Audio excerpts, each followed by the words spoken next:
ডিগবৈ নাজিৰাটিং পৰ্যটন উৎসৱস্থলীত জুবিন গাৰ্গৰ স্থায়ী পূৰ্ণাংগ মূৰ্তিস্থলীত শ্ৰদ্ধাঞ্জলি জ্ঞাপন শতাধিক জুবিন অনুৰাগী বিখ্যাত কণ্ঠশিল্পী জুবিন গাৰ্গৰ মৃত্যু সম্প্ৰতি শোকস্তব্ধ ডিগবৈ ৰাইজ আছে দুপৰীয়া নাজিৰাটিং পৰ্যটন উৎসৱস্থলী পৰিচালনা সমিতিৰ সভাপতি তথা বিধায়ক কুৰেণ ফুকনৰ বিশেষ উদ্যোগত আয়োজিত শ্ৰদ্ধাঞ্জলি অনুষ্ঠানত শতাধিক ৰাইজ উপস্থিত থাকি স্মৃতি তৰ্পণ কৰে।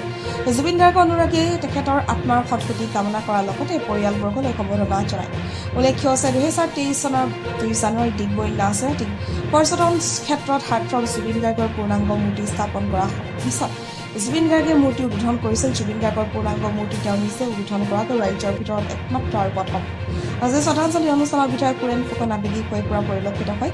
সাহিত্যিক পুণ্য শইকীয়া, ডিগবৈ পৌৰসভাৰ কাৰ্যবাহী বিষয়া অনিৰুদ্ধ বৰা, বিধায়ক পত্নী মল্লিকা ফুকন, আৰক্ষী পৰিদৰ্শক দিব্যজ্যোতি দত্ত, ৰতৰিয়ান পূৰ্ণ বৰা, সমাজকৰ্মী জিতেন দত্ত, দীপেন বৰা, বিশিষ্ট ব্যৱসায়ী তিলক গুপ্তা, শিক্ষাবিদ মাখন শৰ্মা, জ্যেষ্ঠ সাংবাদিক বিনন্দ কোঁৱৰ, শিল্পী, কবি, সাহিত্যিক, সাংস্কৃতিক কৰ্মী, শিক্ষক, বিভিন্ন ৰাজনৈতিক আৰু অৰাজনৈতিক দলৰ নেতাকৰ্মী আদিয়ে শতাধিক জুবিন অনুৰাগীয়ে পুষ্পাঞ্জলি অৰ্পণ কৰি জুবিন গাৰ্গৰ প্ৰতি অন্তিম শ্ৰদ্ধা নিবেদন কৰে। ডিগবৈৰ পৰা বিনন্দ কোঁৱৰ ৰিপৰ্ট, সংবাদ 365।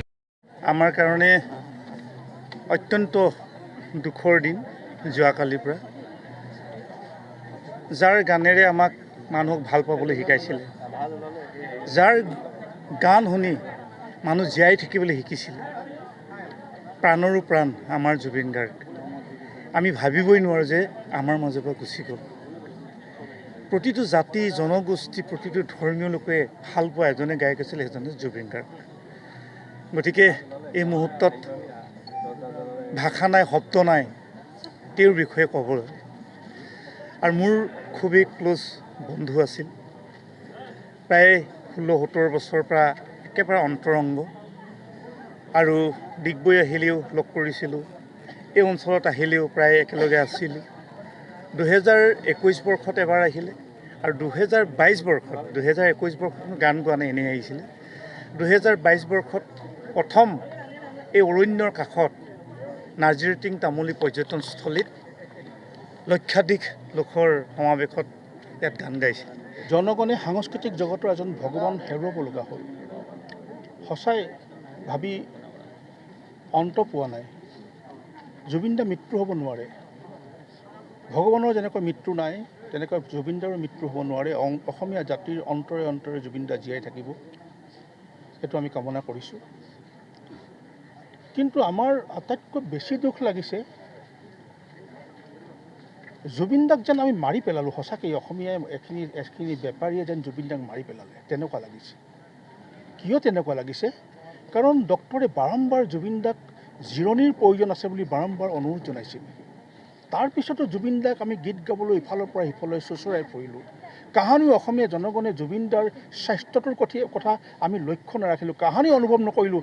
জুবিনদাক নুসুধিলোঁ, জুবিনদা তোমাৰ স্বাস্থ্য কেনে, তুমি পাৰিবানে, তুমি এই ধৰণে ঘূৰি ফুৰিব পাৰিবানে, তুমি অকণমান জিৰণি কেলৈ নোলোৱা, এই কথাটো আমি কাহানি ক'বলৈ চেষ্টা নকৰিলোঁ। তাৰপিছতো এচাম বেপাৰীয়ে বেপাৰৰ স্বাৰ্থত জুবিনদাক ৰঙালী উৎসৱলৈ টানি লৈ গ'ল। নৰ্থ ইষ্ট ফেষ্টিভেলৰ নামত ছিংগাপুৰলৈ টানি লৈ গুচি গ'ল। কিয় ডক্টৰৰ পৰামৰ্শ লোৱা নহ'ল? ডক্টৰক সুধিছিল নে জুবিনদাই ছিংগাপুৰলৈ গান গাবলৈ যাব পাৰিব নোৱাৰে? এজন যুৱকে কালি কৈছে যে 13 তাৰিখে তেখেতে জুবিনদাৰ লগত কথা পাতিছে আৰু জুবিনদাই তেখেতক জনাইছে যে তেখেতৰ ছিংগাপুৰলৈ যাবলৈ মন নাই, কিন্তু তেখেত যদি ছিংগাপুৰলৈ নাযায় কেইজনমান মানুহে আত্মহত্যা কৰিব। কোন সেইজন আত্মহত্যা কৰিবলগীয়া?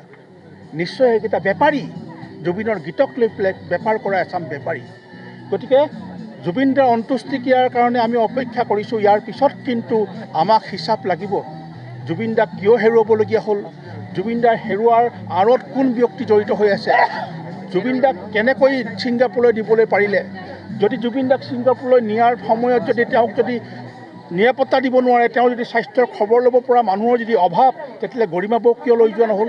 গৰিমা বৌক লৈ যোৱা হ'লতো নিশ্চয় আজি জুবিনদাক সাগৰলৈ যাবলৈ নিদিলেহেঁতেন। সাগৰৰ কিনাৰত উকিয়াই তেখেতক সাগৰত জঁপিয়াবলৈ কোনে বাধ্য কৰালে? এই গোটেই বস্তুবিলাকৰ উত্তৰ কিন্তু আমাক লাগিব।